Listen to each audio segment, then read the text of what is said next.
Hello, everybody. Welcome back to the Click and Mortar Podcast. Mike and Dustin here with you again. Excited this week to talk to you about a semi-controversial subject matter, probably very controversial, and that is attribution.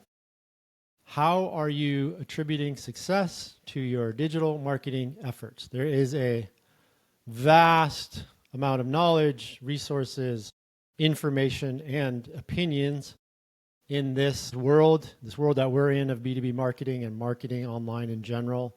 Essentially, for very, very beginners, for the 101 level, attribution is which efforts are directly contributing to your success or your conversions or your metrics that you're tracking most closely. So how do you attribute certain spends on certain channels and certain efforts to your success?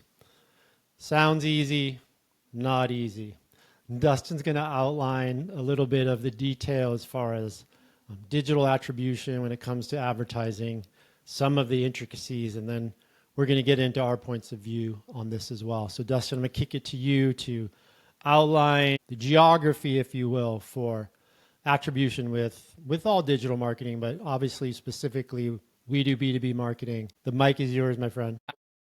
Typically, there's three stages in attribution. You have what starts the attribution or the conversion journey, what assists it through, and then what is that last touch point that drives that action that you want, typically that lead generation.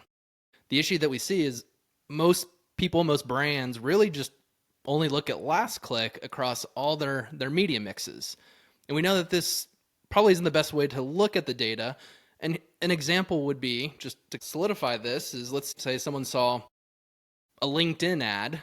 They saw the brand name, they go to Google, they search, they come in organically, and then fill out a form. Last click would give organic the credit for driving that lead, when really if they didn't see that LinkedIn ad, they would have never done the search. So this is where things get really complicated, is how do you identify what are all those different channels? And more importantly, in this scenario, how much credit does LinkedIn get versus organic versus, so the missed opportunity is that it's hard, and so everyone just leans on last click. And if you do that, you leave out a lot of the top of funnel, middle of the funnel channels, and basically funnel that drives the introduction and drives them to conversion. So by only focusing on last click, because it's hard to uncover the others, you're cutting off channels and ads that actually introduce brand new customers, that drive acquisition, that lead to the bottom of the funnel. And more times than not, when you do that, you're typically reaching people that have already been purchasing with you, which is great. You're helping with retention, but you're not truly acquiring new customers at that point, is typically what we see. So given that, what are the different, again, run through the different attribution stages for folks, and then what should be measured at these different stages so that people are looking at the right metrics and aren't cutting off channels that could be impacting conversion? Google Analytics provides an excellent way to look at this. If you're using UTMs in a way to track everything, they have the user journey, what all channels are involved, what channels were the first click. And I will caution that Google Analytics right now is the best tool, and it's all click-based. So going back to our conversation around views, it wouldn't count that. But leveraging Google Analytics and looking at what channels, what campaigns first initiated the conversion, which ones were in between, and then ended it. From there, you'll be able to clearly see there are certain channels, certain campaigns that are getting that handshake and that initiation at first. You can divest into some of those other awareness efforts and allocate the dollars towards what's actually creating that handshake. So really not just fixating on, are we doing last click, first click, just get into Google Analytics and start looking at the data and see what channels are people interacting with. And Google Analytics will uncover also direct and email and organic. So it's not just ads. Again, someone can interact with an ad, which then builds the trust, and they go do a branded search.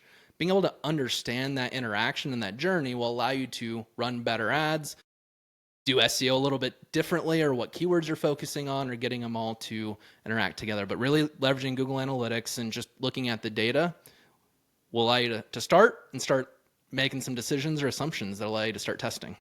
So video views, side question. Video views are not counted in those metrics within Google Analytics. Given the power of YouTube and video views, partial video views, is that not a metric that's included in that breakdown? Yep, you're absolutely correct. So video views are not with ads, and this is where the power in, I guess, the media management comes in. So the video views are a cheaper audience than website clicks. So then the question is, well, how do we attribute anything to that?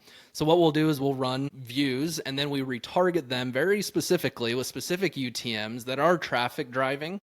And then we attribute the clicks and those interactions to the video views. So again, it's taking even more data and connecting it, but there are ways that in the execution that if you're only retargeting specific campaigns, tracking them, and they get into Google Analytics, you know that it only came from the video views, so you could start attributing credit. It's more complex and more advanced, but it's definitely doable and a good call out, good insight.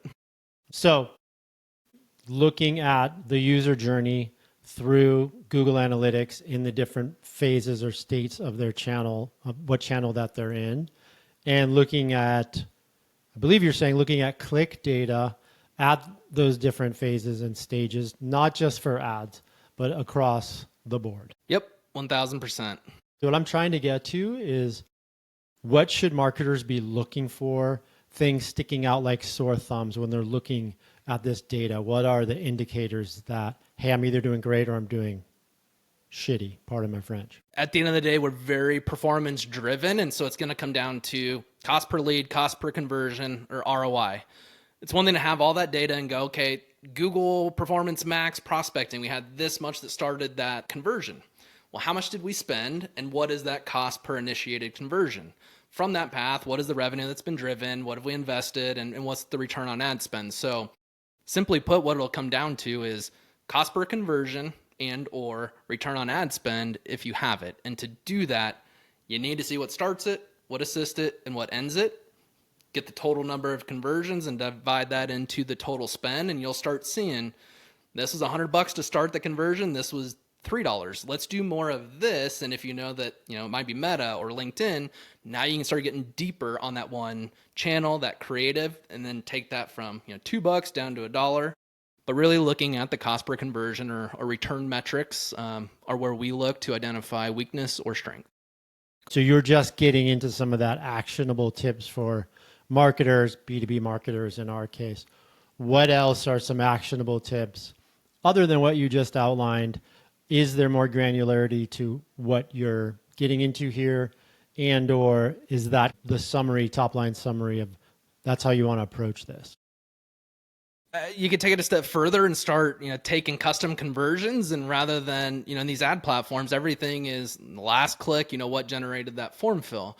You can start creating custom conversions for first click, middle of the click, and ultimately track your entire funnel, those conversion metrics, by connecting it all. So not only are you analyzing it, but you're feeding it to the ad platforms, which allows the ad managers to get the data quicker and make better decisions faster, which then you'll see much greater returns. So outside of just tracking it and seeing it, feeding the platforms is extremely crucial. That'll just help performance and generate a greater ROI with less labor hours. So very profitable. CRM connections, other things like that, helpful as well. Obviously more data sources that are signaling and feeding the conversion signal, those are going to be helpful too, right? The more data we can feed to these ad platforms, Google, Meta, they're all talking about it. Not gone are the ad management days, but the better you can feed us, the more incremental returns that you'll see. There's only so much you can do on the ad management side, but getting the proper data, the clean data, and feeding it is extremely crucial, and seeing either failure or return on your marketing efforts. Do you have any examples in our current efforts where either we added a data layer source and that helped tremendously with return, or an example of looking at these signals that we were talking about, looking at the data points that we're talking about at these different parts of the user journey and where it impacted metrics? One that comes to mind is really outside of just the lead generation. There's a whole aspect outside of that after the lead to deal. One big breakthrough that we had was really looking at not just that, but what drove the MQL, SQL, and closed won. And what we quickly found out that was, what drove cheap leads might have driven quality, but didn't drive high average order values or deal sizes. So by getting into the CRM, connecting all the dots, it uncovered through our UTMs what channels, campaigns, and ads not only drove leads, but what drove quality leads. And not only that, but what drove the highest return leads, because we're able to uncover the specific ads, everything that pushed it. And from there, we were able to reallocate budget, give better creative recommendations on how to get deeper, and ultimately continue to accelerate the returns and just improve performance month over month, quarter over quarter. Without it, we'd probably have plateaued. And eventually, once you plateau, you got to find someone else that can help you do better. So it's all in the spirit of the tenacity of just continuing to do better and never wanted to plateau. Always getting better. For those of you following along at home who are more 5th grade level, I'll do a translation of what Dustin just said. Essentially, what we were able to do is through a client's CRM, customer relationship management software, we were able to see the different stages that leads were flowing through. So there's marketing qualified lead, which is the first stage.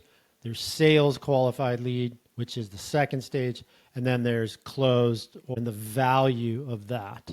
So we were getting and are getting those signals all the way through the funnel as the leads move through the funnel, and optimizing towards the ultimate signal, which is always our goal as an agency, is to optimize towards return and ROAS or ROI.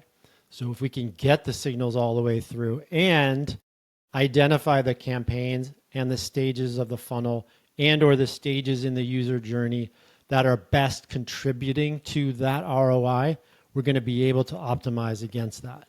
That's the holy grail here. The holy grail is to be able to identify what stages of the journey are most contributing to your success and push into those. And part of what we're saying in this podcast is that it's never just one stage of a journey.